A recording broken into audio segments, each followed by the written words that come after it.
All right, guys, how's it going? No, just You blew Nice it try, already. Craig. welcome to Overvolted. What is it, 25 now? I am your host, Kirk Johnson. We have with us Noaman and I a IRL buddy of mine, Daniel Hudson. Say hi.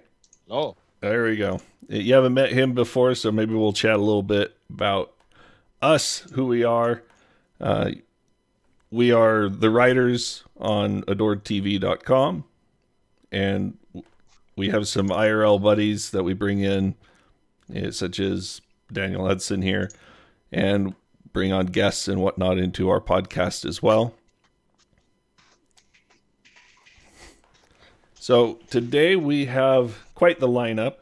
It's kind of been a slow news week, but not really here. We have, starting us off, the 3060 that was actually released and went up for sale for, what was it, 3 seconds? 2 seconds? and it's gone. Yeah. And God. I saw a pretty good meme. It was a speedrunner that just went onto Nvidia's website right before midnight. It went midnight, he went refresh the page, it was gone. Yeah, so there are actually stories of people getting the 3060 before some of the reviewers got them for reviewing. So that was kind of strange. I'm like, how much of a premium must you be paying to get these, you know? Right. And you know that they probably are paying a little bit of a premium, especially the miners and all of that are going to hopefully be making some profit off of this, even with the reduced hash rate. But, Yep. I mean, what is it? Kaku and Kapow are both earning just shy of what ETH hash is earning. So, really, Right. there isn't going to be any loss of mining demand for this 3060. It's just not going to happen. Those algorithms aren't being utilized right now because everyone's on ETH basically before ETH 2.0 lands in, almost a year from now? Right. By the way, Kirk, I wanted to ask, are you mining any Ethereum by any chance on your extra PC? On my extra PC? Yep. You have a second one running, right? I have mine, my wife's PC, and Right. I have a third rendering rig, and I've only got 2 of those 3 mining. Right. Are any of those Ethereum, though, or is it Bitcoin? Most of it is Ethereum. They flip algorithms depending on which one is more lucrative, but pretty much no one mines Bitcoin directly unless if you're a large shop running ASICs. Right. So you're part of an existing pool. I actually tried out Easy Hash, which was a nice hash, and I made a total of $22 off it. And I was like, yes, I'm a cryptocurrency investor, and I haven't mined since. So I was like, I wonder how Kirk's doing, you know? Right. Well, I've got 2 1080 Ti's that I bought during the last crypto craze at MSRP, and I've just been mining on and off with them. They pretty much paid for themselves during the first one. Now they're paying a little bit more for this one. Right. As far as the nerf that they did on the 3060, it's supposed to be a 3-way handshake, they said. So I'm thinking that they're doing some magic sauce, probably using some kind of cryptography to communicate between the drivers and the BIOS, just to make sure that if it detects ETH, it's going to nerf the hash rate. Of course, whether that means that the existing programs might be able to find a way to not be recognized as ETH, or if it just means they have to mine Kapow or something, it's not going to be that big of a deal. I really don't see it with the cryptographically signed BIOS that they'll be able to work around it too much, because they're going to have to find some way to get the hardware to accept the software. I know that with ATI Flash, you can flash an ATI board and then run a crack of sorts that gets your flashed BIOS to be recognized by the drivers as an actual real BIOS.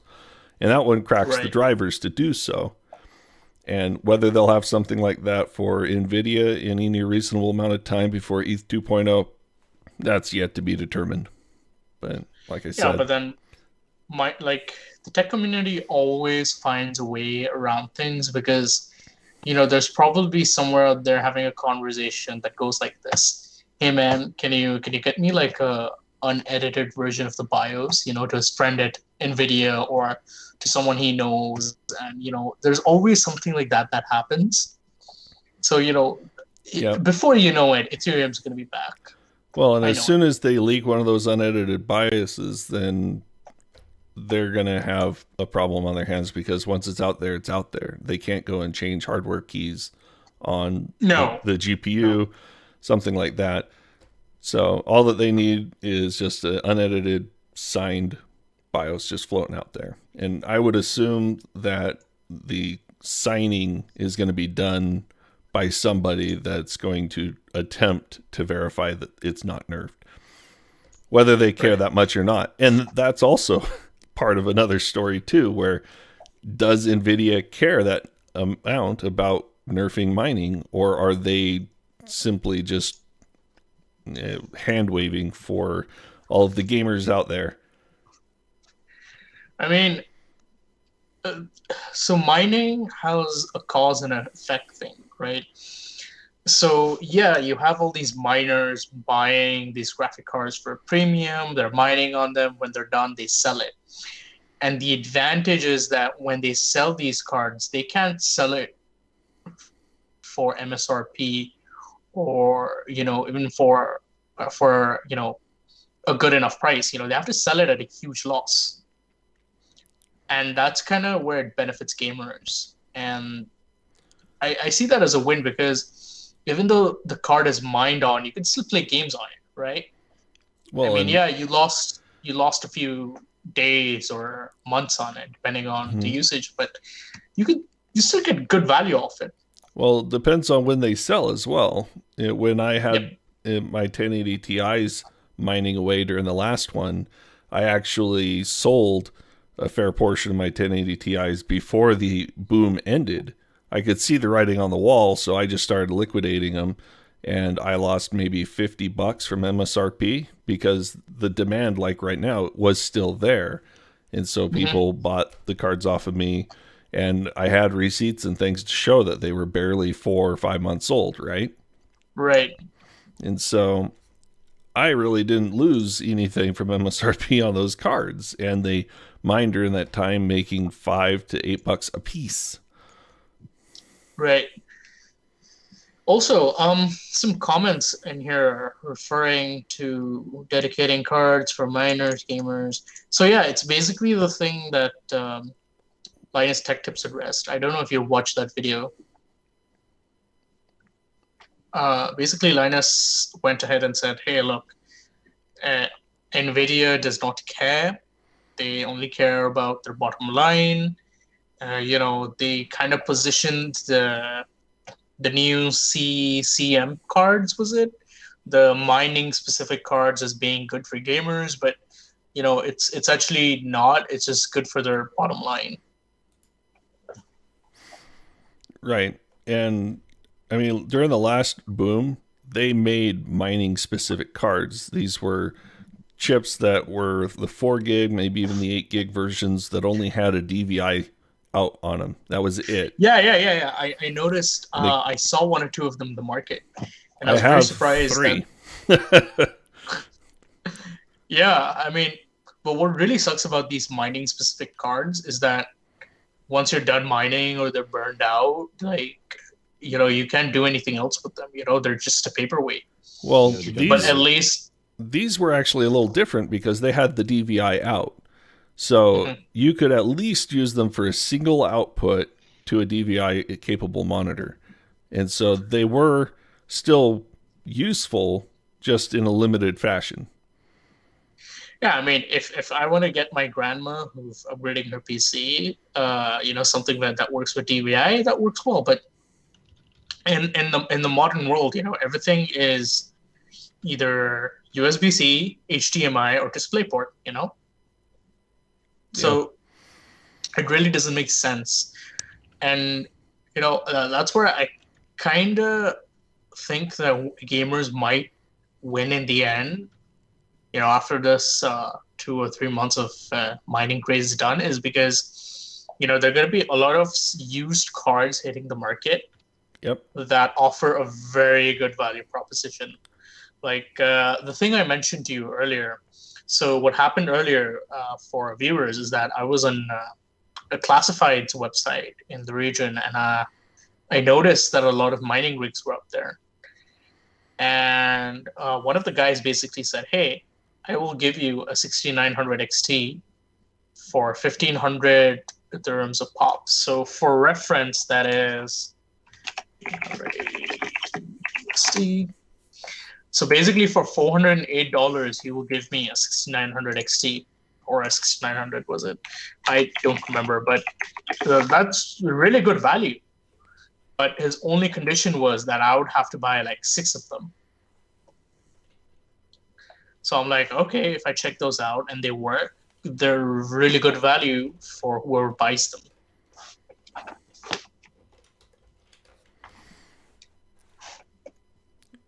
Well, the thing we saw with the last one, all of the 570s, for instance, and the 480s, 580s, they all became sub $100. And there was people selling them in lots of 10 for 50 a piece if you bought all 10, kind of thing. Right. And we'll probably see something similar this time. Mm-hmm. I think there's an opportunity for someone to profit there as well. Buy 100 for 50 and then sell them for 100 each. Which is what the scalpers are kind of doing right now. Just on a larger scale. For sure. But when people see mining cards in the market, they're a bit more reluctant to buy it because of this preconceived notion that they're inferior cards, or they're degraded, or they're off. Yeah, they've been abused, that sort of thing. And I think that benefits a few people, some of the tech savvy gamer community that we have. Right. Because I mean, running mine, my cards were in kind of a hot box. I naturally air conditioned them by just flowing outside air, whether it was 80 degrees outside, and that's Fahrenheit, people, or if it was even just 40 degrees outside, they would just hotbox themselves. The temperature in my garage stayed about 75 Fahrenheit year round until it hit summer, of course. I was melting candles in the summer. It was actually kind of nice during the winter, because then we could go in this garage, work on a car, and it was, hot, warm. Yeah. As compared to 30. I'd open my garage and have a storm front form. It was great. And the thing was, all these cards that people are mining with, they're not bad. They undervolt them so that they can get the best power efficiency out of them. They slightly overclock the RAM, since that's what ETH kind of likes. But as far as the GPU is concerned, it's not really messed with. They might flash the BIOS on them, the firmware, so they will have to flash it back before they sell it to you, or else it's just not going to work well. So they'll probably take care of that. And that's if they bothered flashing it. Right. So, let's move on to the next topic. What do we have here? Did we want to talk performance of the 3060? I mean, yeah. I got the hash rates pulled up right now, and it does dagger at about 24 mega hash, which is roughly what a 570 pulls with mild tuning. Like my banks of 570s, they were pulling about 26 to 28. And that's with a little adjustment to the bootstraps to where they would be stable enough I wouldn't have to reboot them 3 times a day. And a lot of people that really pushed theirs to the edge and got really good cards or good timings and managed to hit 30 to 32. So this is worse than the 570 was way back in 2017 as far as mining is concerned, which is kind of what they were hoping for, right? They nerfed it. They didn't want it to perform. So it's doing its job. But if you look, the other algorithms that are just around it are pretty much earning right around the same amount. Like this one's cuckoo cycle is at 5689 as opposed to 5728. So it's still going to mine ETH unless if it gets nerfed even more. But it's still... I think... Oh, here's one. Kapow is earning more. So this would probably mine Kapow on its own if it was just left to its own devices, or Octopus apparently. Wow, these cryptos have some really weird names. Well, yeah, it's to help distinguish them. I think they're like in the long term they're going to be like 4 or 5 major cryptocurrencies, and then there's just going to be the rest. It's sort of like this payment wallet thing that we have, where there are like 100 wallets, but ultimately the only ones that matter are like Google Pay and Google Pay and Apple Pay are the only ones that matter because they work the best, and they're mainstream. Yeah. All right. Is the bald guy Jim? No, he's not. He is. Hi, I'm Dan. I'm just. He's dragged along for the ride. They needed a third person, so. Yep. we have to have like. Guy. Yeah. Blame the guy in the top right corner. We'll just do the whole Brady Bunch thing and just point at each other and. Yes. Wait. Okay. So one thing I really liked about the 3060's performance is that I was having a look at some of the numbers, and it's within 10 frames of the 3060 Ti. Yeah. So I was thinking, hey, if you got one of those OC models that, you push a little bit more, give it a little bit more power, could you close the gap between a 3060 and a 3060 Ti in terms of gaming? I'd have to say it's a little bit harder on that, but it's somewhat close. However, it's actually more comparable to a 2060 when it comes to rasterization. Or more specifically, a 2060 Super. So if you're looking at that kind of level of upgrade, if you're happening like on a 20 series, that's not a good upgrade. If you're older, maybe. Now, if you're looking at RTX titles, what I've been seeing across several reviews is that it actually is more comparable as an upgrade. But it's a very odd shift there. So it does well in RTX, but it's not that great when it comes to rasterization. Yeah, and Tom, they went and OC'd their 3060 that they got from EVGA, and it brought it within just a hair of the 2070 Super. But the 3060 Ti on their 1440p stuff, of course, the 3060 Ti ends up being almost 15 frames faster still than the overclocked 3060. So I don't think they'll be able to really pull it within that distance for the 3060 Ti. But I mean, they're not even beating the 2070 Super. They're getting just ahead of the 2060 Super. I think they found a pretty good niche spot to land in as far as that's concerned. But I mean, with the pricing and the availability, this is kind of a moot point. It's not something we're going to be looking at for another 6 months. Right. Something else that also has to be noticed is the price. Is the MSRP, the Nvidia game for the 3060 is $329, but the EVGA 3060 XC is the cheapest one currently known at $389. Right. So it's not that great of an option. Interesting comment from the chat. For your grandma PC, who will use an iGPU? Yeah, I guess Guess we will. Well, I've used the iGPU for Grandma's PC since the beginning of time. She doesn't need to use anything more than that for Facebook and whatnot. And that's if they can log into it. The amount of grandmas that know how to effectively use a computer is vanishingly small, unfortunately. Yep. And I have a feeling it's going to be that way when we get old too, come to think of it. Hey, I gotta ask, what do you think is going to be the end thing when we're old? Because it can't be VR headsets. 20 years. No, it's going to be VR headsets for us old folks. We're going to be in our lazy boy chairs in the gathering room or whatever of the assisted living house.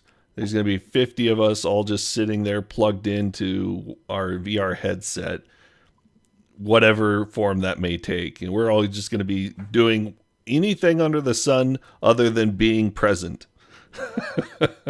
So now you're going to go with the Ready Player One option. Yeah, probably. Yeah, I think everyone. I think that's a pretty good example, just without the suspension rig, all-encompassing whatever you call it. I don't know that they're still trying for that. I've seen several devices so far that are pushing in that direction. Can you imagine an old person, frail, hanging in a jumpsuit of some sort, trying to run across the battlefield? I think some of the tech that Elon Musk and Neuralink are building, like, would really improve the AR experience. Imagine this: you're actually laying down on a bed, you're on a AR headset or a VR headset or a mixed reality headset, and you're moving in game without moving in real life, and it feels like you're actually moving. Yep. How cool would that be? That's more the nerve gear that you find in Sword Art Online. Exactly. I think with some of the tech we have going, I think like maybe in 50 years or 100 years, we could see that happening. Well, if Apple had anything to do about it, they have the patent that they released, right? Yeah, so that moves on to our next topic. Do you want to talk about the patent, or do you want to go in order of... Well, we could talk about the patent. Right, so Apple actually patented something in the mixed reality space. So basically, it's a patent for a mixed reality headset. And this is something that we've heard that Apple's been working on for a while now, because if you see all their keynotes and everything that they've said so far, it's been hinting at a future where, hey, we're not using the phone anymore, we're using these headsets. Right. So I haven't had an extensive look at the headset, but it's more of a mixed reality headset rather than just an augmented reality one, which makes sense because we see a lot of hybrid options coming into the market. It can do AR, but it can do VR as well, which is called mixed reality. And that's really interesting because we know that there have been a lot of headsets in the past. For example, Samsung's Gear VR, that was pushed pretty aggressively. If you remember the S7 days, they were pairing a free headset with it. And, they pushed that headset for 3 generations. Since the S6 days. So the S6, S7, S8, S9. So they supported it for 4 generations, and they really pushed that headset. Fortunately, it didn't catch on pretty well. But, when a company like Apple comes into the picture, like, they kind of really move that scheme. You know what I mean? Some of the interesting tech that they have in their patent, though, like, I don't see anything that makes it a mixed reality where they can see through the device, so they might have to do a camera mount on the front of it. But yeah, if you notice, they have this fluid adjusted adjustable lens, tunable lens they call it. Right. That looks pretty interesting. Yeah, so if have you used the HTC, not the HTC, which one was it? Was the Gear VR? Basically, you could adjust the focal length of the device how far it is from you, depending on what suits you better. And I think their patent basically uses this fluid layer to do exactly that. So that's very interesting because they found another way of doing it. Yeah, and it looks like they're using this with eye tracking, so where you're looking at, they can adjust the foveated or something of that nature. Right, right. Basically, I think it could be used to render stuff that you're looking at in a higher resolution. What was that AMD technology called that did that? Basically, it would render the stuff that you're not focused on in a lower resolution, and then showed off. Well, yeah. With chill and whatnot, they do have the option of rendering the center portion of the screen at a higher resolution than the outer edges, because they know that you're going to be looking at the middle of the screen more than the top left or top right corners, and so they'll do it to save pixels. Yep. And the problem that we've seen in these headsets is that, hey, you're rendering everything in one resolution, and apart from that, you're also rendering two cameras. So that really helps with that issue. You're sending less data to be rendered by your GPU. So there's a lot more performance to go around because of it. Right. And they've got a lot of hardware hacks that have been trying to work around some of the limited processing capability of our current GPUs, because they want to try to target these 90 frames per second and real time, low variability between frames, all this stuff, because just messing with just a little bit of that throws people off. You go into this uncanny valley or even this sick delay mode. It's really tough for them. Yeah. Also, there are some other people in the space that are already established. For example, Magic Leap. What was the term you used to describe them? That was very interesting. They're pretty much a meme status now because of their little demo videos some years ago of people watching this whale splash around in a open gym, and it's like they CGI'd the whole thing, and it wasn't actually anything that their augmented reality headset could even do. Yeah, basically overpromise, underdeliver. Right. Yeah, there was all sorts of fallout from that. I think garbage like that actually sets back the industry more than it helps. It does, and there was a lot of political stuff that happened because of it too. But let's not get into it. But what I found interesting was that, hey, it's running. So the Magic Leap is basically running on a Tegra processor. So it's basically the same GPU that's inside a Nintendo Switch or a Nvidia Shield, and they kind of made it work. So I'm just like wondering from a pure tech perspective, hey, Apple's number one in the mobile silicon space. So I wonder what they're doing, what they're going to be doing in this space, specifically because, hey, Magic Leap was able to do quite a bit with an off-the-shelf chip. So considering that Apple has the chops to kind of do something very specific for them, I wonder what they'll do, Right. Like it's going to be very interesting, some of the tech they come up with, because when Apple does stuff, right, it's kind of like it's kind of going to be like the rocket fuel this market needs, if you get what I mean. Well, a lot of the things that we've seen in the mobile space, Android tries to do it. They have like 3 or 4 different implementations from the different manufacturers.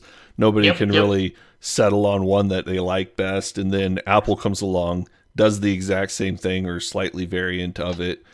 And then everyone jumps on board. I mean, the fingerprint biometrics, for instance. Yep.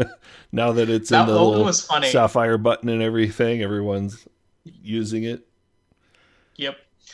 It was funny. So it was the 5S that came up with the with a Touch ID, and then a few Chinese vendors had done it, but it was kind of all over the place. But then the second Apple does it, a year or two later, it comes in official release of Android, and then it just works. It's like the second Apple does something, like the guys on Team Android kind of get their stuff together.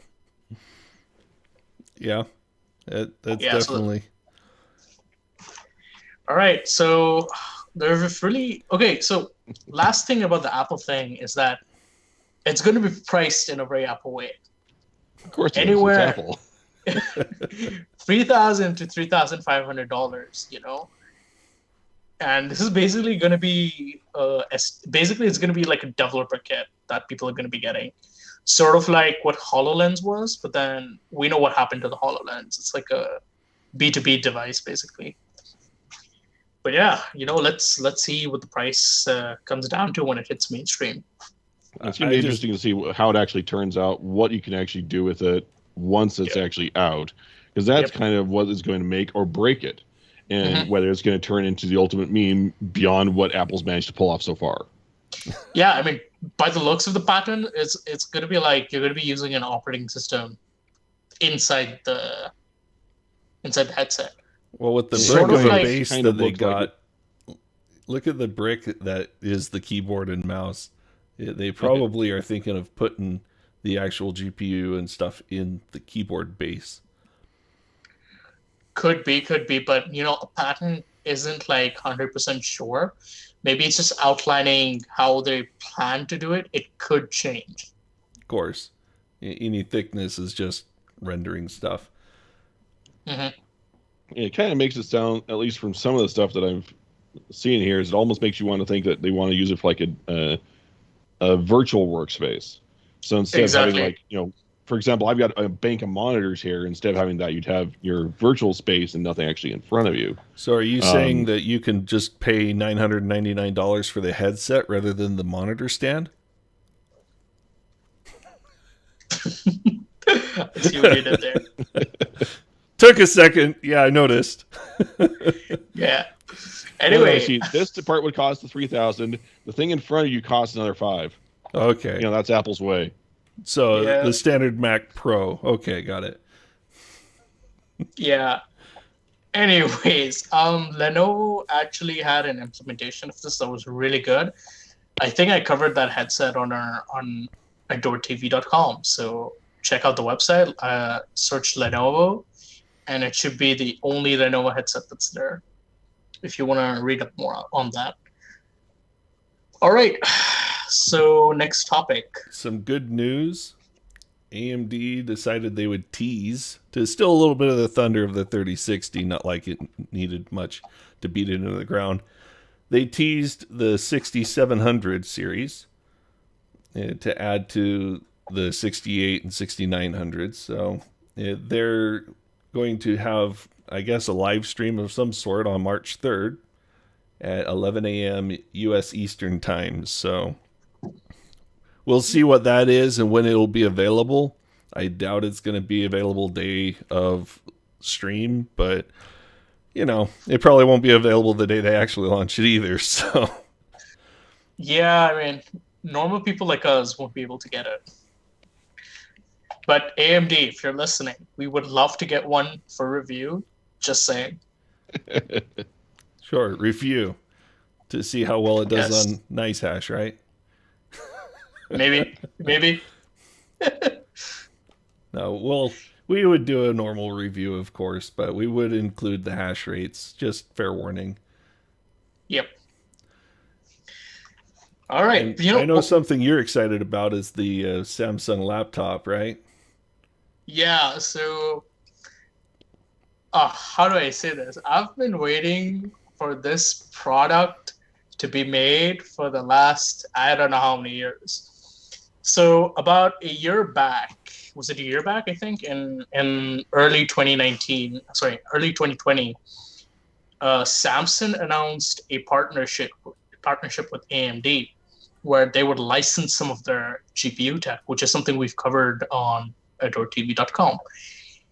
And, you know, the fruits of that labor can finally be seen. So According to ZDNet Korea, Samsung is actually working on a Windows 10 laptop that has a AMD GPU inside it.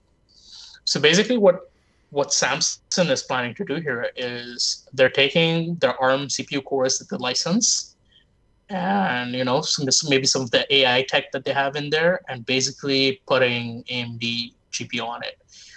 And that's very interesting because of two reasons. First is that we saw leaks of some benchmarks compared to some of the top of the line GPUs, and this unknown Exynos chip that came in the benchmarks was like 50% ahead of the competition. So while it was at 160 frames per second, the other one was like 120 frames per second. So that was very interesting. And the second part that's interesting is that AMD actually had a mobile GPU. So they actually made GPUs for ARM chips. They actually sold off that division to the guys at Qualcomm for their Snapdragon processor. If you've heard of the Adreno GPU, Adreno is actually an anagram for Radeon. And so this laptop is basically a culmination of all of this stuff that's been happening over the last couple of years. You're gonna have 25 hours of battery life. You're gonna have this really sleek laptop that you can see in the pictures, and it's Samsung, so it's gonna be OLED. So if you're one of those business people that wants long battery life, and you want to play some 4K movies, you want the best Netflix experience, this, and it's probably going to disappoint me. I know this because the CPU performance of ARM chips on the Android side is just not comparable. If you compare it to the M1, the M1 is the king of. Well, with the M1, they're more focusing on desktop performance. They design the chip around it. With Snapdragon and such, they're still designing the chip around mobile and low power use off of battery.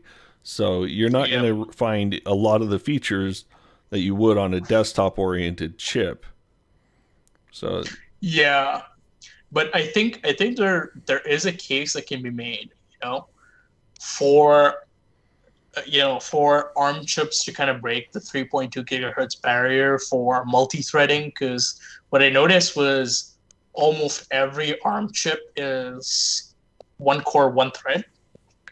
And, Windows is designed around multi-threading. So if we want a really good Windows experience, which is going to be like 99% of the people out there, we kind of need this, Well, we need Windows to also optimize for ARM and hopefully pull something similar to what Apple did and provide some kind of translation for at least the Windows applications that you get off of the Windows App Store and things like that. It's some kind of for sure just-in-time compile or install compile where it re-architectures it for ARM. Yeah, I think the execution that Apple had in that space was really good.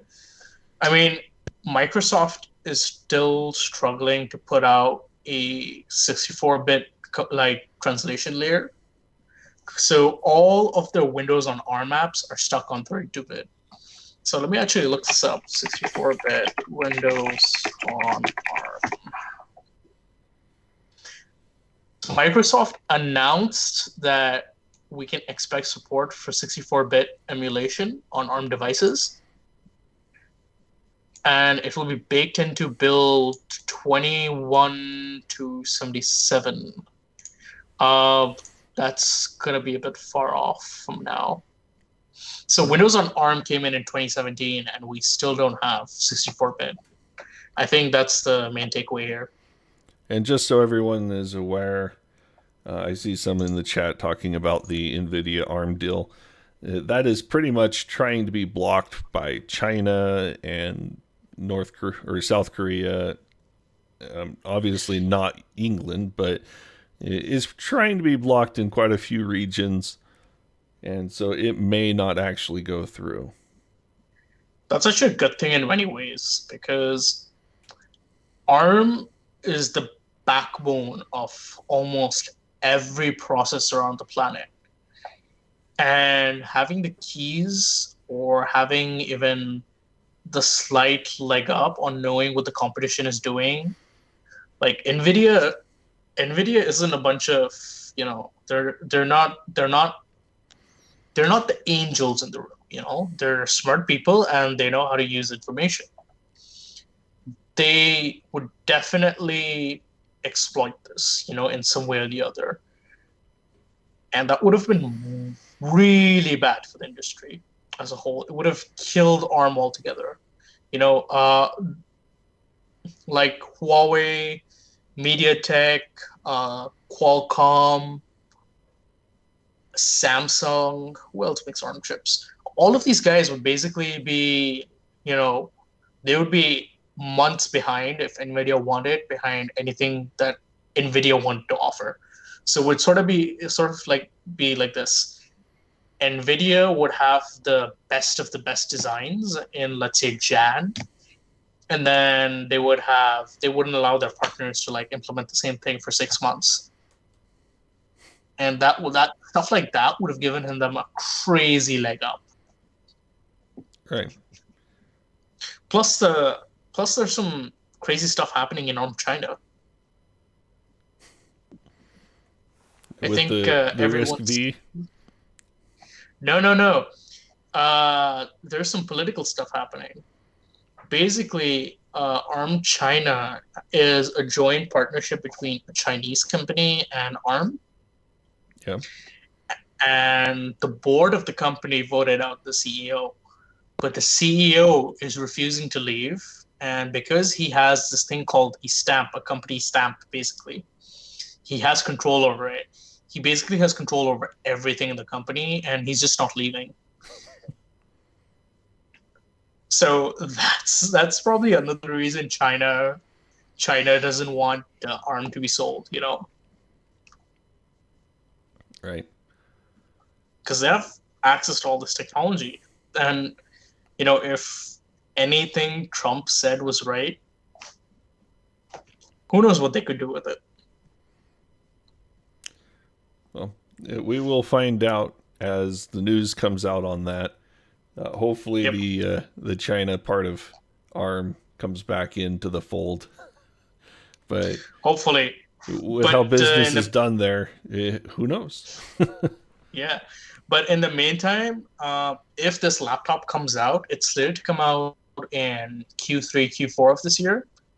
If it does, and it lives up to the hype, I think this will be one of the best products Samsung has put out all year round. It will be very interesting to see. For sure. I mean, I am a hardcore Apple person. I don't show it on here, but Oh, really? This has me excited. I try. But, this is the first Samsung product since the Gear VR and the display I sent you the other day that really has me excited. Right. So let's move on to our next topic. I just was going to plug the article for the video that we released. It was building a media server using Plex and ZFS on Linux. I think the video came out pretty well. It was pretty well received. It's starting to get into the circles of people that use this stuff on a daily basis, and so have been making some great contributing comments. So read through some of the comments. They're not all toxic as some people claim YouTube has. And we tend to get some pretty decent comments on our videos, so it's always worth checking out. So just wanted to point out that we do have the article. It has resources at the bottom. It kind of walks through some of what we did in the video with some more expose. And so you can see some of the thought process behind the choices, some of the alternate considerations such as Unraid or BTRFS. So just go check that out. also has some of the scripts that I used in the video. Yeah, DX Helio says, I saw videos, but it was painful to see legacy discs. No offense. Well, spinning Rust isn't necessarily a legacy disk when you can get a 8 terabyte drive for under $180. I mean, you try to do that with Flash, you're not going to see 8 terabytes of Flash for under $180. And it's just not economical. I mean, you can get 18 terabyte Flash drives today if you want, but they're $5,000. All of the storage in this thing giving us 64 terabytes usable storage after formatting, and we're still under that 5,000 mark. I think the total system build was significantly under 5. I think it was like 2,200 or something. I'd have to do the math on it. I wasn't the one that paid for it, so I can't tell you how much it ended up being. You know, I actually watched the video and I noticed something interesting in the background. There was a World of Warcraft poster. You want to tell us more about that, by any chance? Well, the video, the poster you're referring to here, there we go. We have the Cataclysm poster that was handed out when you showed up in person for midnight release of Cataclysm. And my wife and I both went to go get it. So there it is. It's on my wall. I still have it. It's in relatively good condition. The kids haven't ruined it yet. So that's good. Now, the one thing that I was hoping somebody would catch was the little guy hiding behind the EVGA box. You can't really see it too well, but I do have him show up. Oh, the other thing that people were asking about was the t-shirt. Apparently a lot of people liked it. This is a T-Turtle shirt. They do some pretty good stuff, and this one's like, I woke up like this, and it has a wolf holding a coffee mug. Yep. They actually have a really good stuff on here. But for the statue, I'm not sure if anyone saw it, but yeah, look at that. Just put some gears on it and call it steampunk, right? Wait, what statue? I didn't notice anything in the background. I have it on my screen here. You'll see it in a second. Ah, yeah, this one, the wolf, yeah. Yeah, I actually did notice that one. That one's pretty nice. A lot of the made in China statues and stuff are starting to come out with some of that as a variant now.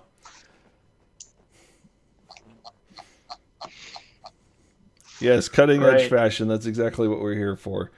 So I figured this would be a fun project that you guys would enjoy seeing, just building some kind of use case system, not just for fun or to see if we can hook up a car radiator to it or anything, but an actual system that you would use in your home if you guys are already running Plex off of 3 or 4 hard drives and feel that you don't have enough space. This is something you could do to make your file system more resilient. Use it as a NAS to store backup data, that kind of stuff too, in addition to hosting your video content for yourself or others. So yeah. Plus it was like the first video that's like a standalone video that anyone's uploaded since Jim departed from the channel, right? Right. And so we got to keep the channel alive and provide good content. You'll see if you look in the history, Jim also did build videos and stuff before he did analysis videos. So it is in line with the channel. Yeah. Also, if you guys want to see more analysis channels, or you want to know, you want to make suggestions to us, like, we have a Discord. You can always just join that. Join us. It's sort of like a reward for supporting us on Patreon. So, check out the Discord channel. Yeah, we have questions in there as well if you guys want to ask any of our guests or whatever, any of the questions that you might have. What? There's a question from Harshal here. What are the chances AMD restarts the Radeon 7 production? And I think I saw some rumor about them restarting some Vega stuff, but I don't know if it's the Radeon 7 specifically. HBM would make that a little bit more expensive, but with the current MSRPs, they might be able to afford it now. I don't know. Interestingly enough, I was having a chat with one of our Patreons, and they mentioned, hey, how difficult would it be to, bring one of the older cards to 7nm or 14nm and, just get the ball rolling with that.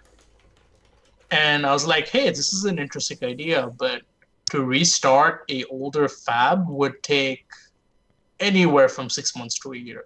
So you wouldn't see those cards for at least 1.5 to 2 years. So I think that kind of answers that question, right? Right. Of how long will it take to bring back old cards? Well, definitely. Yeah, we've seen a lot of old cards come back from the dead, and I don't expect it is over yet until the crypto craze finishes. We know that I think Nvidia has already started reproducing some older models, and we've seen just as another example, slightly out of line, but like AMD reproduced one of their 1000 series CPUs on a smaller node just to put them out because it was that popular. Yeah. So I think this was the AF series, if I'm correct. Yeah, and I think they didn't do an AF series after the 1000 series at all. They basically started doing the XT thing. So I think that was with the 3000 series, where we had the 3800 XT, 3600 XT, and all that. So I think that was really interesting because you're making those small changes, but they make such a huge difference because the AF and the XTs, their main advantage was, hey, look, it's not a new chip, but it's a little bit faster. And the benefit in the AF series was they're more affordable, And the XT was, hey, for almost the same price, we're giving you way better performance. So I really like the value proposition Team Red had in that case. Yeah, we've seen Linux drivers and stuff provide a lot of really good performance for a lot of these GPUs. And I'm kind of sad that the Windows drivers don't really provide as huge or substantial of improvements like these other ones do. But, it is the difference between a dedicated driver team and the hive mind that is open source. Yeah. Maybe they have reasons for the path they chose in their drivers. I don't know. Right. And since we're on the topic of gaming, do you want to move over to the next topic? Yeah. Last weekend when we did the podcast, we were vying for time with BlizzCon. And so I wasn't sure how good of a turnout we would have because I wanted to watch the BlizzCon stuff too because I've been playing Blizzard games for a long time now. And right now it's pretty much more Diablo. That's still a pretty fun hack and slash game. Yeah, I'm the one that likes to collect all the things. So my bags in WoW are completely full. My stash in Diablo couldn't. I wish I had more stash tabs, even though I got the max quantity you can get right now. Just a lot of fun there. Dan, you've been kind of following the BlizzCon stuff, especially when it comes to Shadowlands and their new... what they're actually doing. What is it, 7.1 patch or... 9.1. 9.1. Or 9.0.1. Yeah. 9.0.1. Whatever. They only announced one patch. Do you want to tell us kind of 9. what they're doing in the new expansion patch just a little bit, and we can talk a little bit about Diablo 2? Yeah, so the only thing, they basically hit on 4 things at BlizzCon Online, and that's it. You had Shadowlands, Chains of Domination, which they threw out a in-engine cinematic to go along with it. We get a new area in the Maw. We're going to get a new raid. And that's about all they really gave us. So we know a little bit about it. We have a new mega dungeon coming. So if anyone played WoW and you've done like my brain doesn't want to stop or something. If you want to do raids, we've had mega dungeons in the past. Right. We had one in the last expansion. We'll have another one of those. This one's based on the. We're talking Torghast. Not Torghast. Is that where the raid is going? Oh, maybe that's where the raid is going. Yeah, it is actually. The Sanctum of Domination is apparently connected to Torghast. We know that we're going to end up dealing with Kel'Thuzad again. We'll end up dealing with Sylvanas. And it looked like she was going to get kind of a redemption arc in this one. You could see from the trailer that they did, she had that little regret emotion in her face. And so we might see her come back. We'll see what's going to happen on that. Everyone's getting tired of her at this point, from what I've been seeing. It's like, stop being a dick and just get back to the thing, you know? It's like, yeah, it's either... She's like going right down the middle between, I don't like it, but I have to do it. Yeah, because the ends justify the means or whatever. I don't know. Yeah. Hey man, the ends never justify the means if it's the crazy stuff we see in WoW, you know? Like, I'll admit, I loved playing WoW. I've played WoW for maybe, I would say, a couple of 100 hours, right? I love the game. But I just couldn't stay in it because I grew up with Star Wars, so I'm more of an Old Republic guy. Oh. You know, I still log in once a year to see like what the state of the game is, and there's a lot of people playing it. Yep. And I think MMORPGs really have that special place in everyone's heart, you know? Especially ones that are still alive. We have seen many a good ones go away. Like, did you get to play WildStar at all? Since you're kind of... No. Oh. That was fun. WildStar was actually a pretty good MMO. They were just too green, not as well polished as like WoW and such. And so they eventually just died. It was sad. They had some good potential. But in the games industry, there's a saying: you can't kill the king in this case, which is World of Warcraft. You know, even when Blizzard tried themselves to make a competitor for WoW, they couldn't. That's how good the game was. Well, when it comes to World of Warcraft and how it was set up, if you actually go back to the very beginning, I mean, back when it was first announced, right? So we're talking, you know, like 2001 or something like that. I remember I used to have a long-standing subscription to the physical print of PC Gamer, and one piece in there actually said World of Warcraft is basically giving Blizzard a license to print money. Yeah, but that is what it is. Yeah, but that was before we even knew what we were actually fully going to have, just based off of the concept of having an MMORPG in the Warcraft universe. So, and here we are, you know, closing on 20 years later, and it's still going strong. And they've been printing money ever since. And even beyond, you know, what we're getting with the upcoming patch, the new raid, the new mega dungeon, with the brokers, we got some new changes to our covenants, Torghast, the Maw.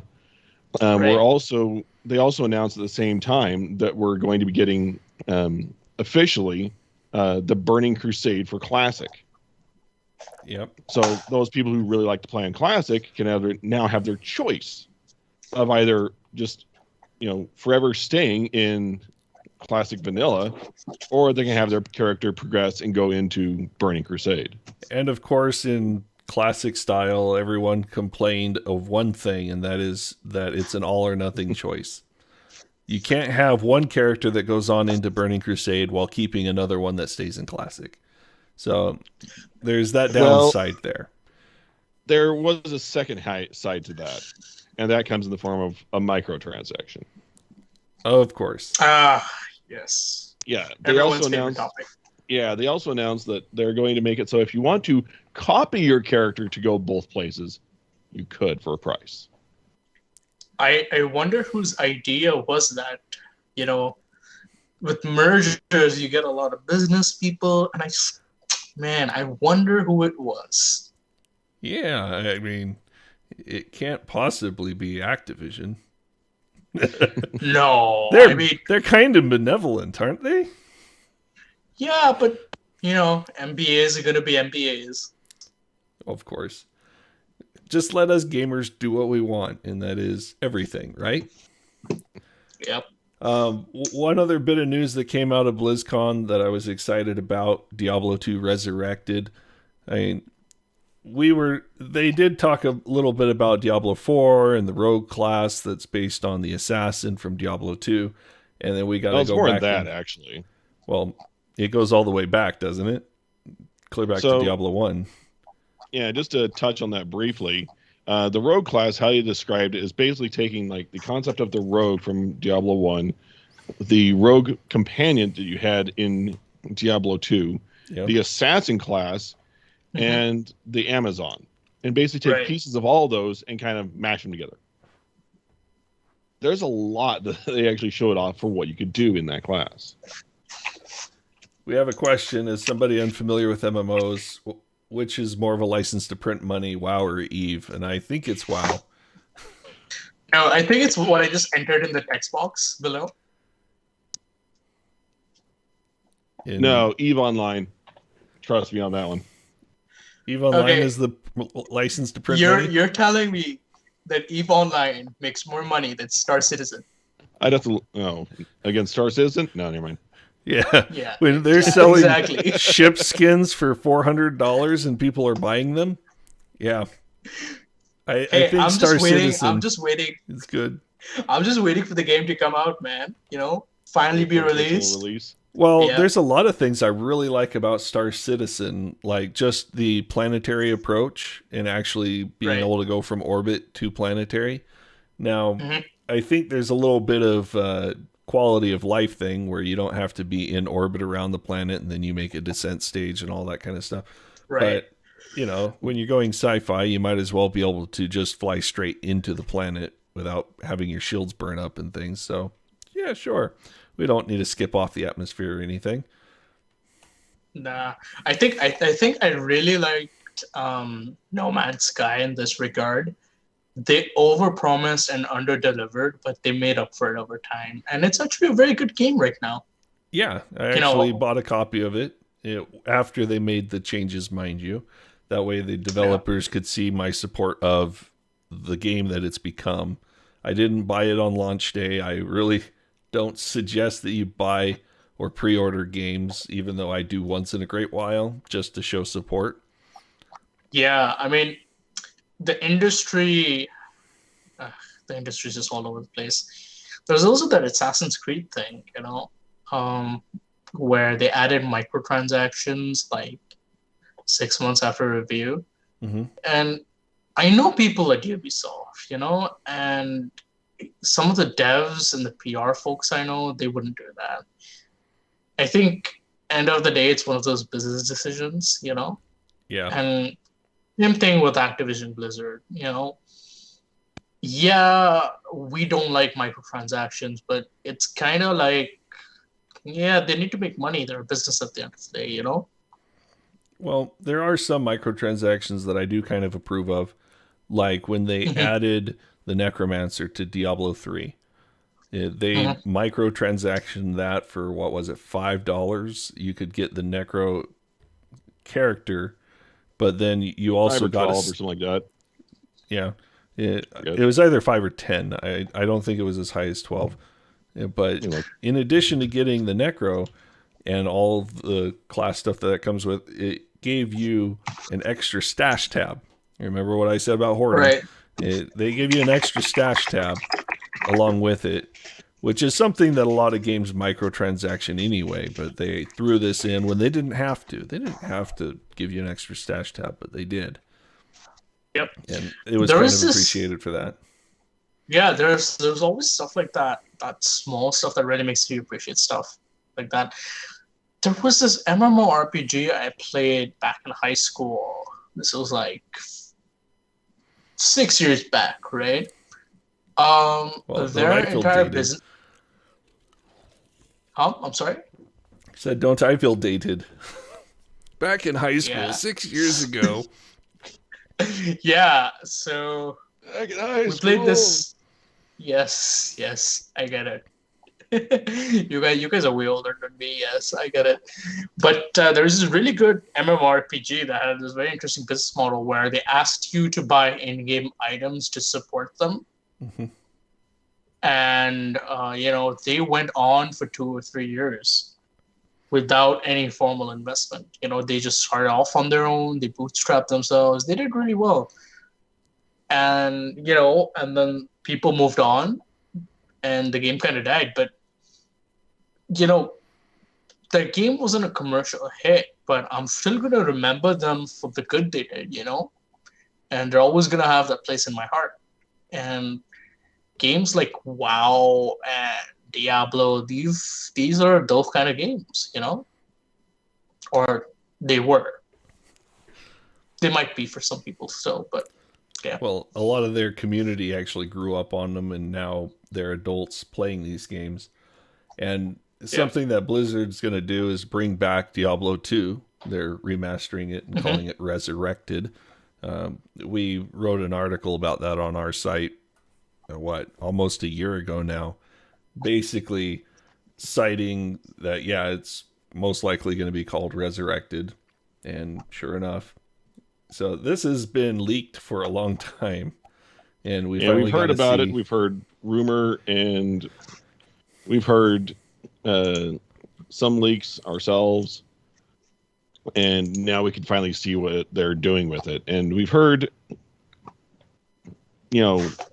which we've been always be curious as to exactly which way they're going to go, and we've been hopeful as to what they're going to pull off. And fortunately, it's not going to be the Warcraft 3 Reforged route.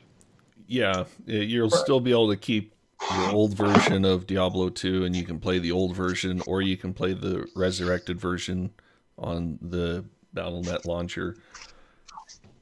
And it looks like they're going to keep it pretty true to form. A lot of the assets that they had to use were little dangly things from buildings and stuff that were a whole of 4 pixels. You couldn't really tell what they were, but now you'll have high def 1080p or better, and you'll be able to see what those little pixels were supposed to be.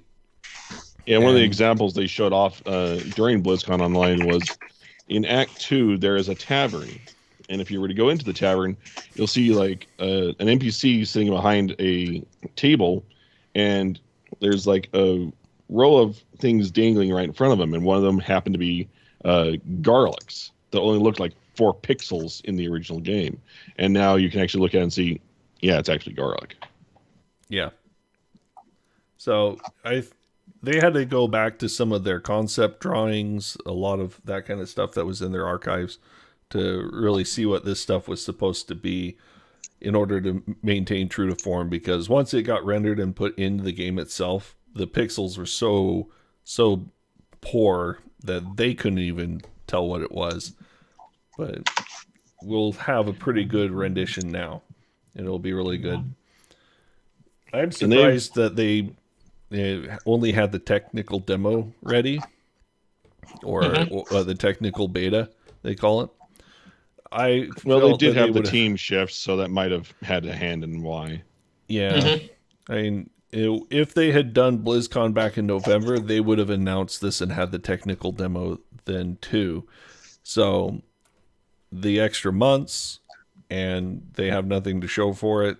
Maybe it just gave them more time to do spit and polish. I don't know. Right. To the comment there, no, like I said a moment ago, this is not going to be another Warcraft 3. They are making this 100% separate of the original Diablo 2. So everything that is Diablo 2 as it is now will remain in place as it is, which includes everything how it works, including its entire modding scenario, etc. It's going to be off in its own little world. Yeah, and as TR points out here, technical demos and things like that do take away from development time because they have to do this limited playthrough thing and find some way to not allow you to play the whole game. So I do understand that it does take time from developing, sadly. I wish they would have just launched the game in its entirety day one kind of thing. I wouldn't doubt that they're very close to that. Maybe they just wanted to make sure they had some extra fidelity in certain places. I don't know.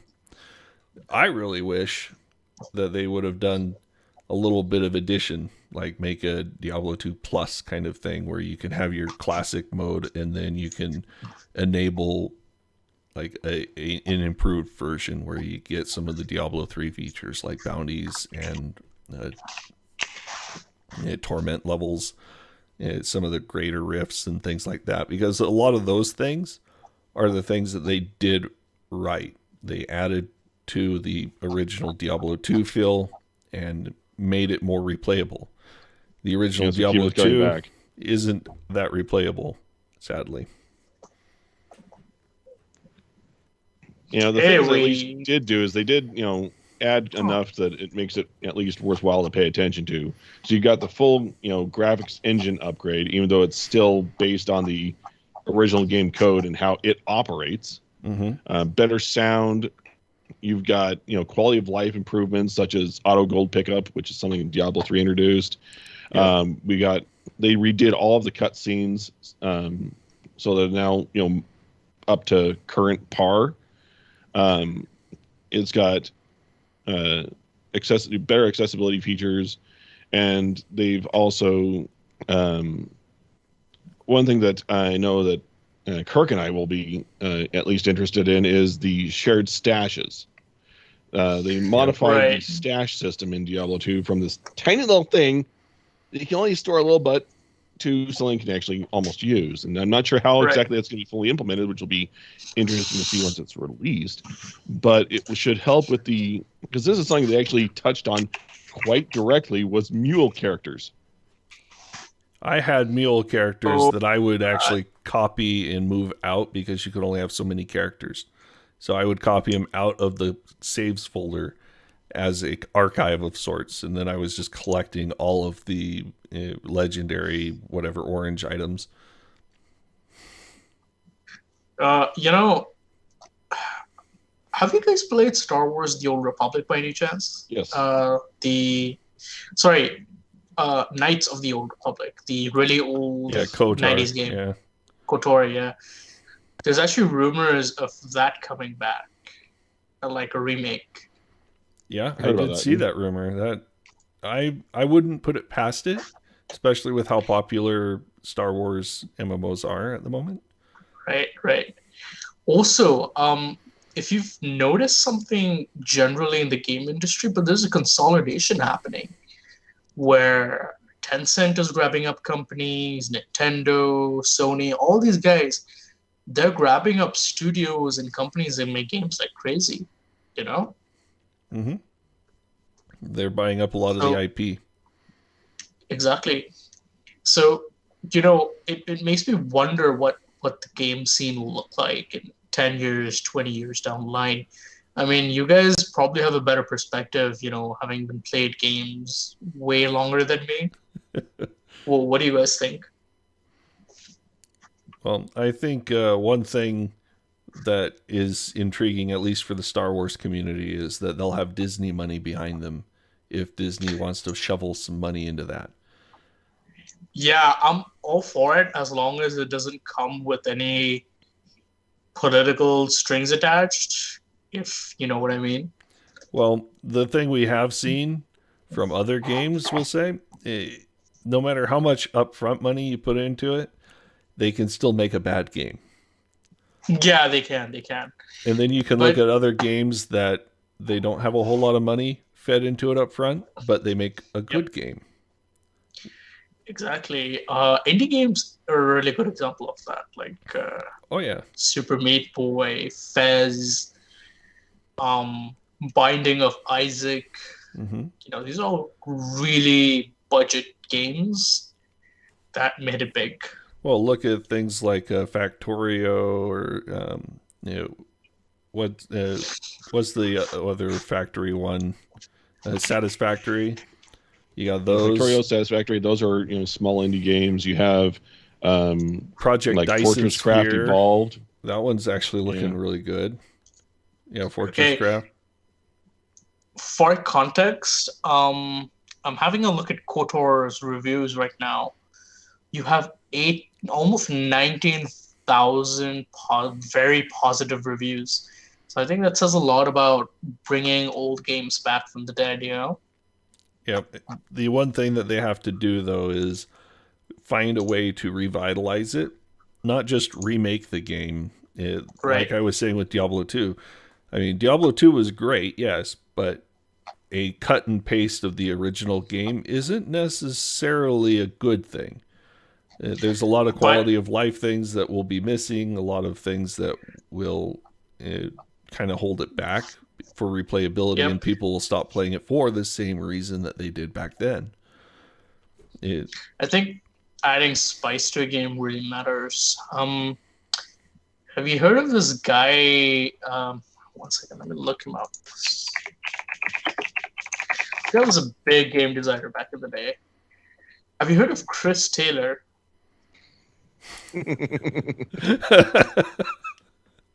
Go ahead, Dan.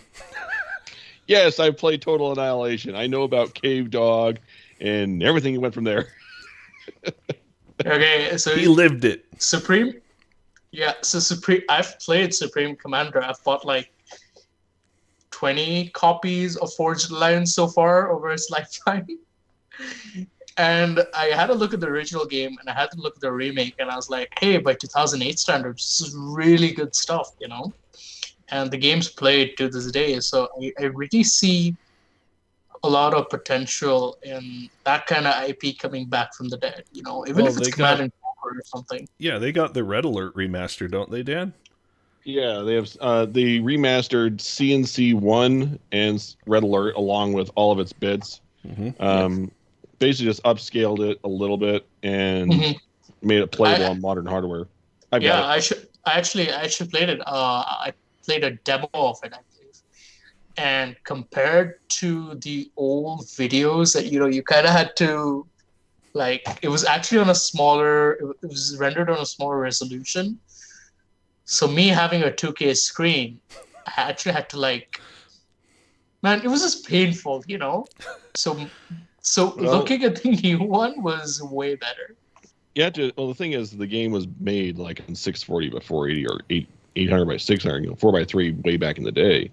Yeah. And that's all there was available at the time. And so they had to really bring it up. But at the same time, one of the things that made that one actually work is that throughout the entire development process of the remaster, the team that was doing that was working with the community.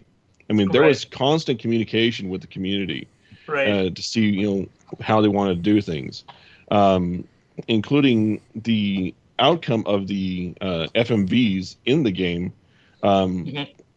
How they look now is also with assistance from the community. Right.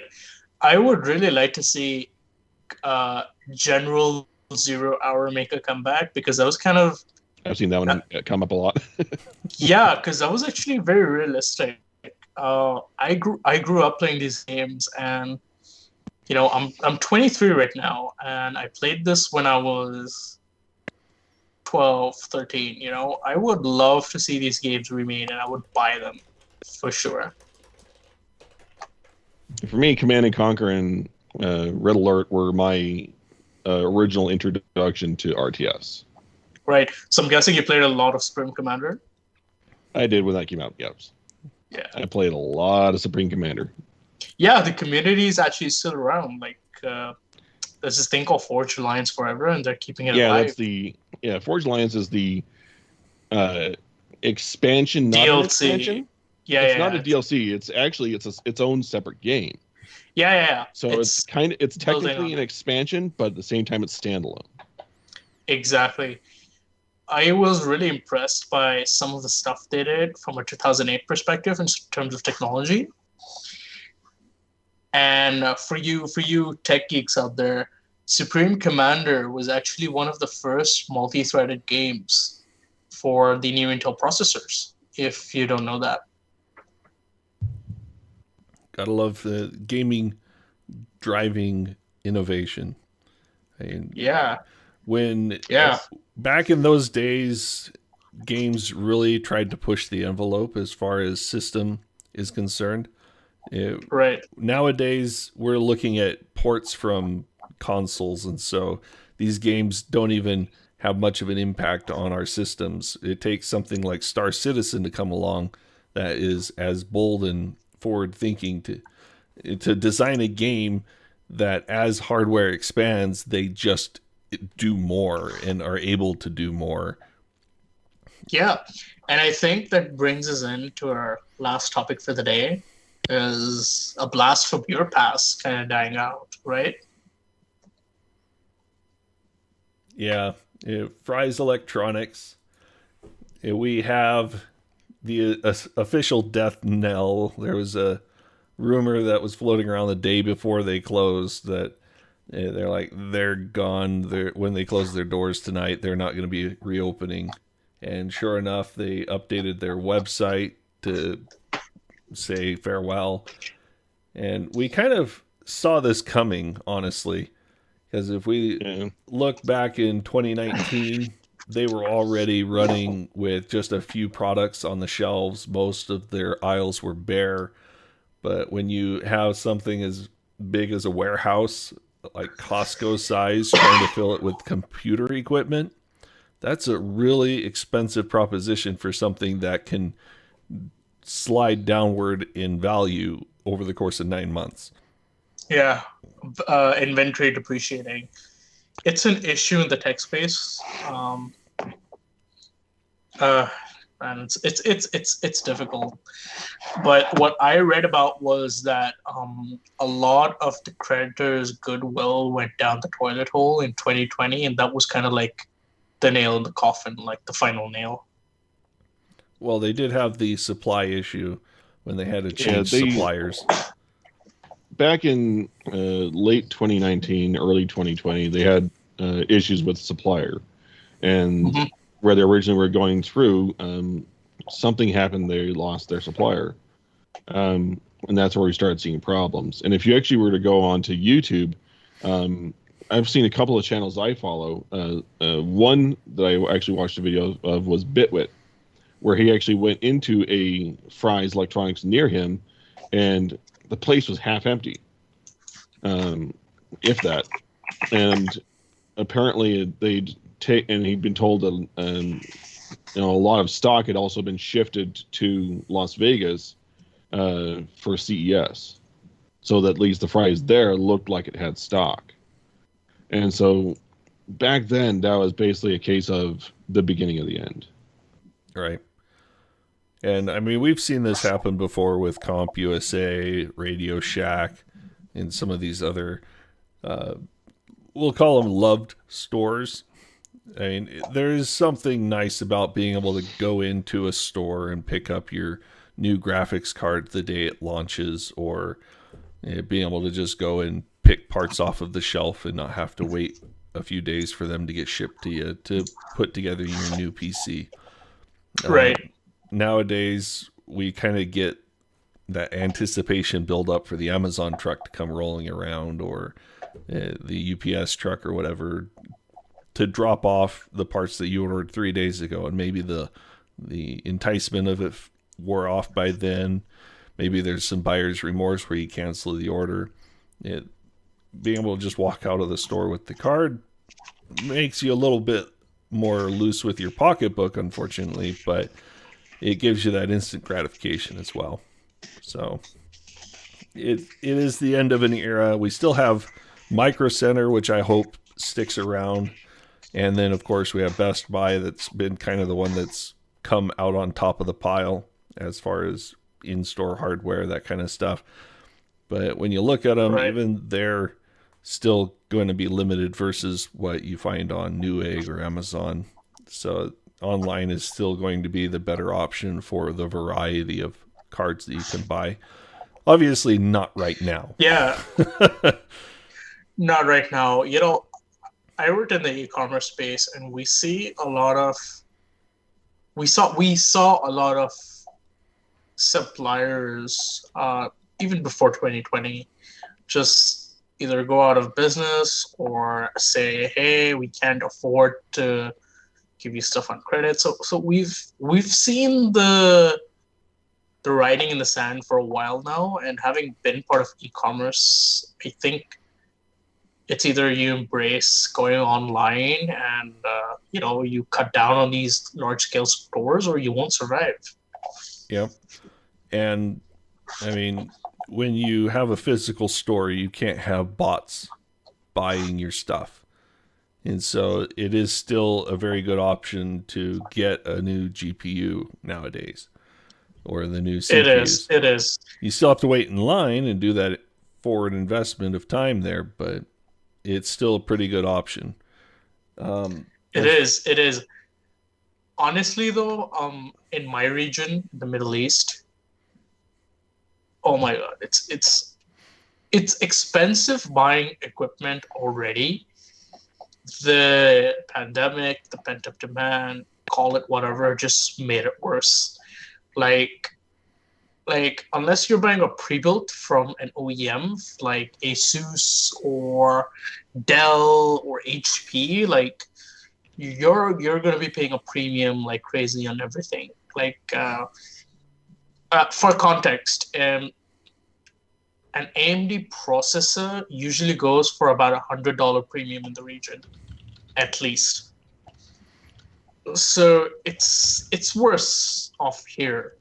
I mean, at least in the US, you're a big market, so it's not as bad, but other parts of the world, it's terrible.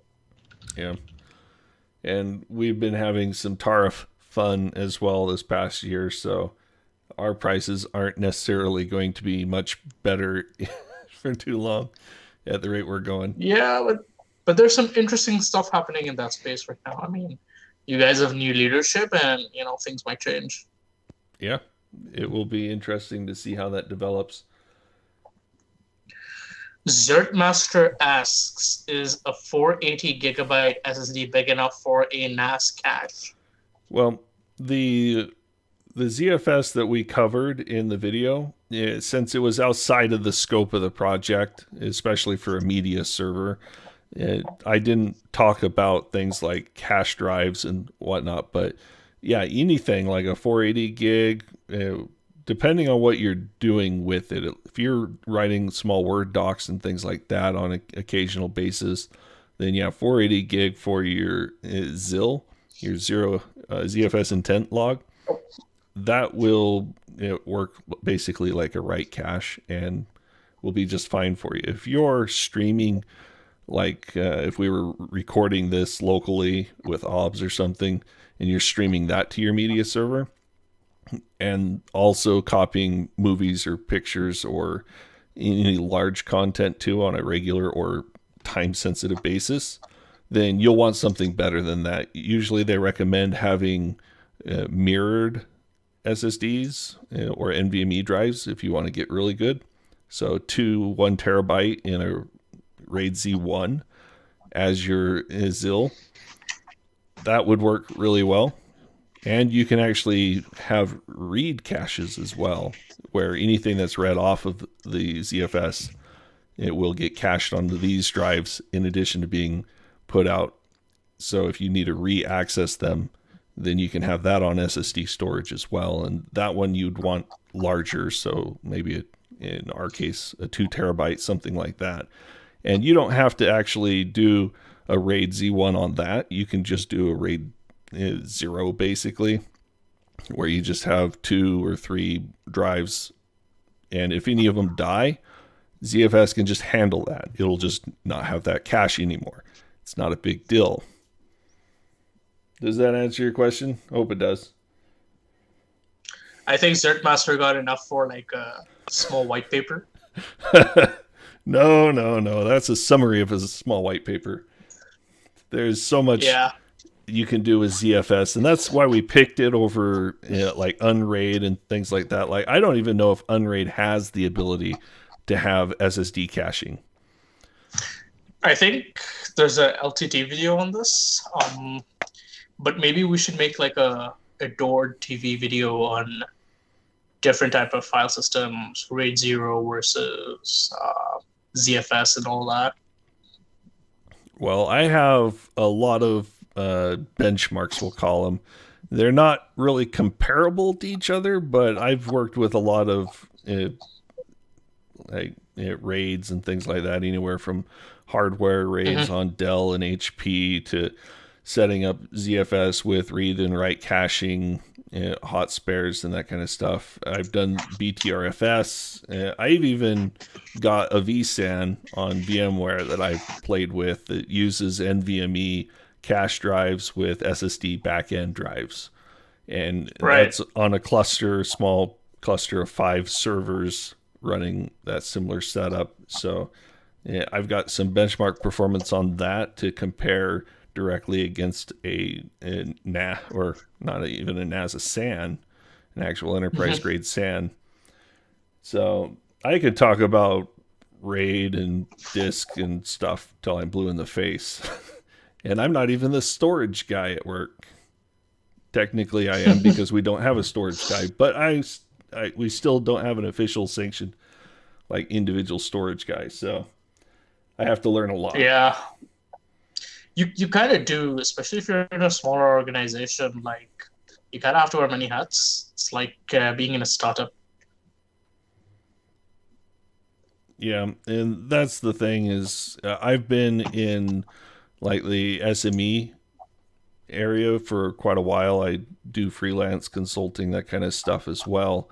And so a lot of what I deal with is companies that are smaller in nature and don't have a dedicated IT staff, that kind of thing. And so they need somebody that's really wears all the hats. I have to do security on one day, and then I have to do storage on another, and then virtualization on another, and then fix a Windows problem just the day after. So it's all over the place. Let me give you some context here. So in my previous company, we were a company of 600 people, and we had 2 IT guys, and we had revenues of around 280 million USD every year, right? We had 2 IT guys running around like headless chickens. They would be with that many users and just 2 people. They probably were help desk 90% of the time and didn't have any project time. No, they didn't. So there was this one incident that happened where basically our RAID, we had RAID 0 on one of our servers, and that went buffed because one of the SSDs failed, right? And basically that drive was responsible for getting all of our data from Google Analytics to the Excel sheets where we pulled data. So we basically had a free 6-hour day where we were just drinking coffee for 6 hours. Sounded like they needed to convert you into IT people. Yeah, funnily enough, the IT guys are going crazy, and I'm like, hey, are you running RAID by any chance? He goes like, yeah. I'm like, you might want to check that. And he goes like, no, it's not that. And then I'm like, you should check that. An hour later, he goes like, "Yeah, it was raid." We had a 200-seat call center with 50 plus admin staff and one IT guy. Yeah, I'm not surprised, man. People do not invest into IT enough, as in, man. Well, Yeah, the I nice think thing about a call center is all of the desktops are going to be the exact same. And so they just push out an image and just re-image a box. If there's a problem, they just re-image it. They don't even care. yeah, unless you're one of those call centers that's running like At capacity. computers across three generations, so they're not all the same model. Oh, you can still re-image them. Like I've pushed images to 6th gen Intel systems that were built on 3rd gen Intel systems, and I've even used that same image to drop onto a Ryzen AMD system, and it works. So it can be done. You just have to fudge around with it a little bit to make sure all of the network drivers and such come up properly. So I think this is a question for Kirk. Freddy 1980 asks, so have you guys bought out AdoredTV from Jim? And I think no, we did not buy out anything. We are the writers from AdoredTV.com, and we actually joined Jim's team because Jim was doing this solo for so long, and he wanted to get a web presence and have a website that we could have general articles on rather than just the analytical video that came out once every week or two, and just kind of to kickstart going a little bit more with his brand. And so we got brought in to do the writing for that website, and he wanted to move to a video format. And so videos that accompany articles like I did with the NAS build, or this live stream podcast kind of situation. And we actually did have Jim on the live streams, or should I say the recorded podcasts back then, trying to break into it. And it was just audio with the video visuals in the background. And this was a lot of stuff that came from him as things he wanted to push, but we just didn't have this dedicated time nor the staff to handle it. Right now, we are in a position where I've been kind of spearheading the Overvolted stuff. Jim, unfortunately, with a lot of his health and especially mental health, he has kind of backed away from the tech industry with a lot of the negativity that he was seeing with that. And he kind of actually just lost interest when AMD was coming out with chiplets. He was 100% interested. He loved that idea and just the newness of that tech. And now it's back to where he's kind of jaded, where the prices are going up for video cards. The Intel has just kind of not had anything to fight AMD with and is essentially almost dying in a way. But yeah, I mean, we know that they'll come back with Fervoros and whatnot, right? Yep. I think I get it too. Like, it's just not been very competitive recently, and there was a point where I think I felt just like Jim did, but less so in that sense because I wasn't as affected by it. But you kind of get bored of seeing AMD beat Intel generation after generation for like 3 generations now, and it's a lot more interesting when it's a head-to-head battle, like when the 6800 6900 came out and it almost tied or beat the equivalent Nvidia products, and they were both roughly the same price. Yeah, you couldn't get them, but just even reading the reviews and them competing in the reviews was entertaining in itself. And that's where the spice comes in, the interest in the drive. The magic. Yeah, but when it's a AMD just threw another layup and released a new CPU that, once again is better than the Intel equivalent, and Intel kept dropping the ball on 10 nanometer and 7 nanometer. There was very little interesting going on that Jim could come out and make this huge, wonderful analytical video about. And he wanted to spread out into other things, such as the more controversial, the troll bait stuff, right? The people spend a lot of time just sitting there either riffing on COVID or any of these other things and arguing with people online, either because they're being a troll or they sincerely believe their position, whatever. And Jim wanted to kind of get in on that because there's always some conspiracy theory or some misinformation to combat. And so he's doing that on his Free Thinker channel, and he has dedicated 100% of his time to doing that, to where we don't even really get to talk to him too much on the back end. We still pass some things past him, but for the most part, he's handed complete control over to Donnie, who is the editor-in-chief for AdoredTV.com right now, and us as writers. He's given us free reign to do whatever we feel would benefit the channel and be informative for you guys as our audience. Yeah, so keep supporting us and let us know what you guys are interested in, and we'll keep dishing out content accordingly, And yes, Dust, the podcast, I'd almost call it a show, really. We try to have discussion. We don't sit there and just be a news anchor and tell you the news. We don't tell you the things that we think and try to pass them off as authoritative information or anything like that of the only view out there.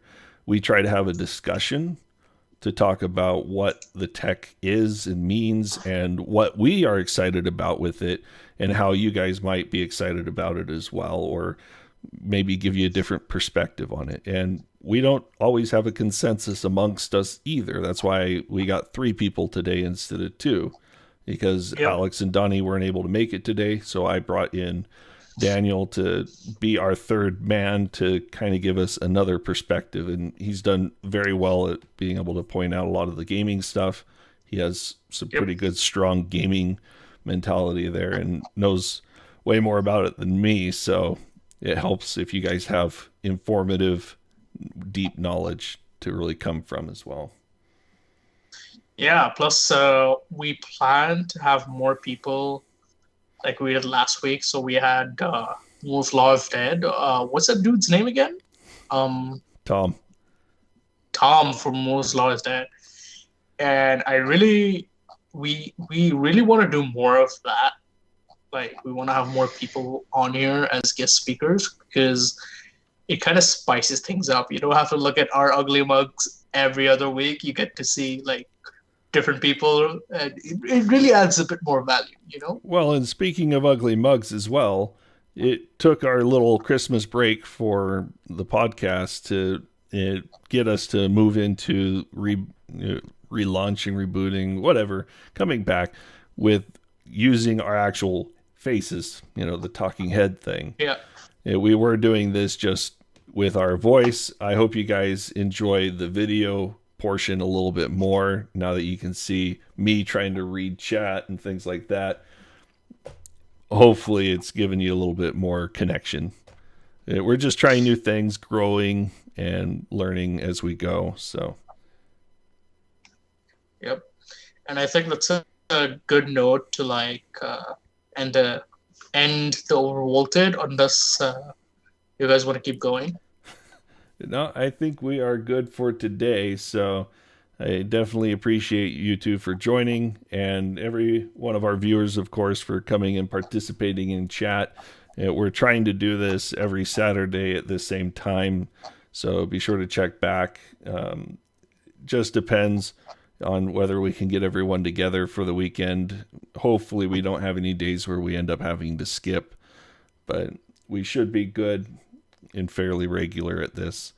So be sure to check out our website, AdoredTV.com. I have here in the background. check out our Patreon as well. There's plenty of ways you can support us with the Patreon, or even you can send us Bitcoin. Right now, that's all the rage, right? Has anyone actually sent us Bitcoin or Ethereum? No, I don't think so, but I haven't changed the wallets to something that I can see either. So they're still going directly to Jim, I think. But he'll let us know if there's anything in there. Right. And yes, we try to get some knowledgeable people as guests, as someone that has something to contribute to the conversation. And since we wanted to talk about BlizzCon, that's why we brought in Dan for our gamer. He's also a developer in IRL, not for games, but for software. So if we have any other pieces that involve some deep-seated like programming, I'll bring him back. So you'll probably see some more of him. But thank you guys for joining us. We will see you next Saturday. And hopefully we'll have some really interesting stuff come to pass over the next week that we can talk about some more. Yep. And be sure to leave us some comments. If you have any questions, you can put those in the comments below, or you can ask them on Discord. I'll take either option at this point. So, and we'll see you in the next one. Take care. Yep.